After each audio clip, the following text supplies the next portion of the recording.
TJ, what needs to change to get you guys to where you want to be? I don't know. We need to win football games. We need to find ways to stop the run and play effective defense and go from there. But I don't have all the answers as we sit here right now as to what needs to change. TJ, does it feel like Groundhog Day a little bit for you specifically, just because you've been here a while and It's tough. Yeah. It's tough. We get sit here at the same time as last year, the same time as I've been in this scrum, and same questions, and I have the same answers. Obviously, I'm very frustrated with how things ended, and that's not just with the last game, that's with the last month of football. And it's a collection of things, and it starts with myself, and I need to play better. We need to play better. There's not one thing that needs to be fixed here. There's a lot of things. But it starts internally with myself and needing to play better in bigger moments, and it'll be a long off season to have to sit with that. As a team, do you feel like you guys are closer to where you want to be at this point than you were a year ago? I don't know. I mean, I definitely haven't lost confidence in this group. I feel like we have the pieces. It's what I said a week ago going into the game doesn't change just because of the loss. I still have a lot of belief in the people in this building because I see the work that's behind the scenes. And we have a lot of capable men here. We have capable schemes and everything, and it just comes down to executing on Saturdays and Sundays when we play. And that's been the part that's been very frustrating because I feel like we've put together some good weeks of practice and preparation and had tough conversations, and they haven't translated into victories and the results that we want. And like Mike T always says, it's a results-based business, and if you're not getting the results, then you're not doing the right thing, and things need to change.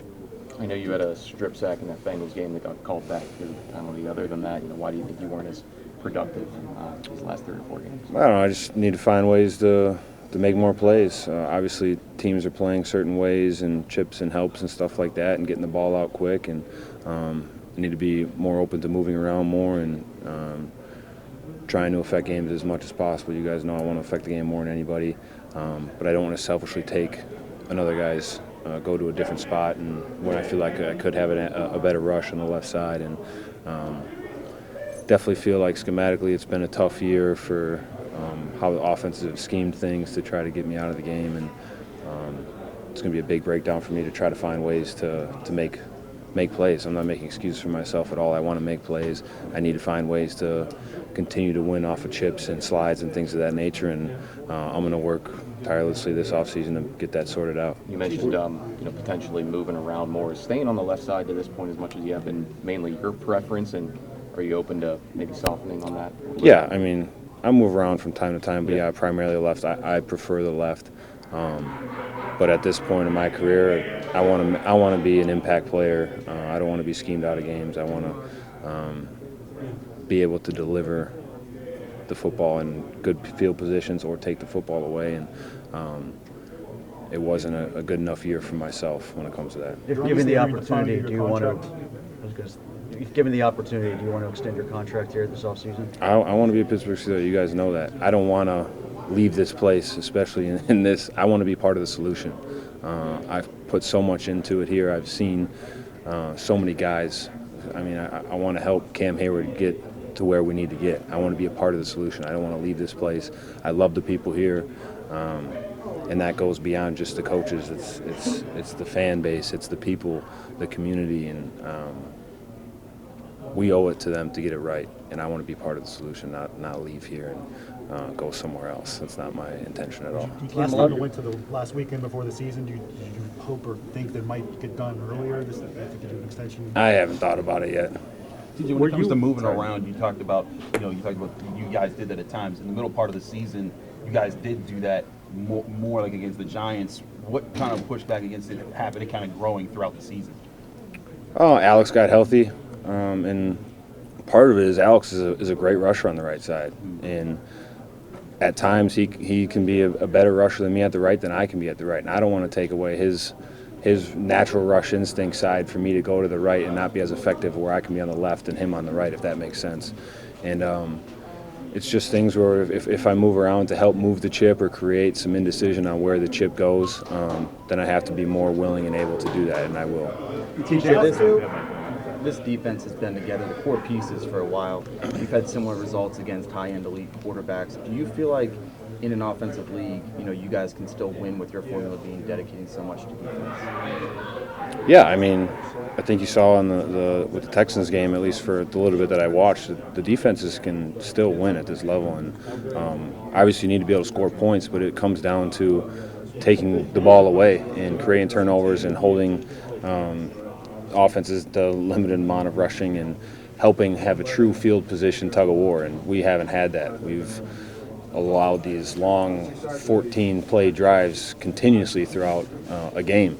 And that's unacceptable. We're spending way too much time on the football field and not enough time on the bench. And I feel like you can still win defensively. Obviously, it's always going to come down to a team effort. But there's no denying the product that we put out isn't acceptable. TJ, why does Mike T remain the guy that's the right guy to lead this group? I mean, Hard Knocks doesn't even show. I haven't watched it, but I know they don't show what this guy means to this place. From a personal level, from a team level, we need to perform better. And I'm not saying we need to play better for him. We need to play better for. I need to play better for everybody. This city deserves it. This team deserves it. The guys in this locker room, we deserve it. We're working hard. We just need to get it right. And I say that every year, and it gets more and more frustrating as the years go by. But tough conversations need to be had. Can't keep doing the same thing and expect different results. And that's starting with myself. So going into the offseason with a lot of questions, but I also know there'll be a lot of answers here in the next couple of weeks. TJ, how difficult is it emotionally knowing that these situations can affect change in the locker room and this group probably won't look the same in September? The group never looks the same, and that's the tough thing about this business. Made a lot of new friends, a lot of great relationships this year. A lot of guys that have came in first year Pittsburgh Steelers, whether they're rookies or free agent ads, and put their hand in the pile and brought a lot to this collective. But it's never going to be the same, and that's the tough part about it, but we have to continue to move on. Detroit game, I think you got hurt, or one of the preseason games? No. Totally separate. No, that first one in the preseason, I just got rolled up on. Someone just fell on me. So, yeah, this one was a one-off. It was a weird situation, kind of something you can't really prevent. So, unfortunate, but. When you got the Two MRI more results, what did go through your mind? All I remember was I was crying. I don't cry too much, but that was probably something. It was pretty heartbreaking, you know what I mean? Because you have so much expectation coming into this year, especially for myself, man. I expect a lot of myself with how much work I put in. Obviously, cut my season short, very short. So. Last one with two of your fellow rookie classmates. What was that? I said, did it make it more difficult on you seeing two of your rookie classmates get so much playing time this year? And what does that mean for the future? I'm so happy for those guys. If you really see how Mason and Zach work, man, they deserve everything they got. You know, it's unfortunate Mace, came out that hand thing, but it's so awesome to see Zach, and Mason go out there and play exactly how I knew they were going to. So I'm happy for those guys, man.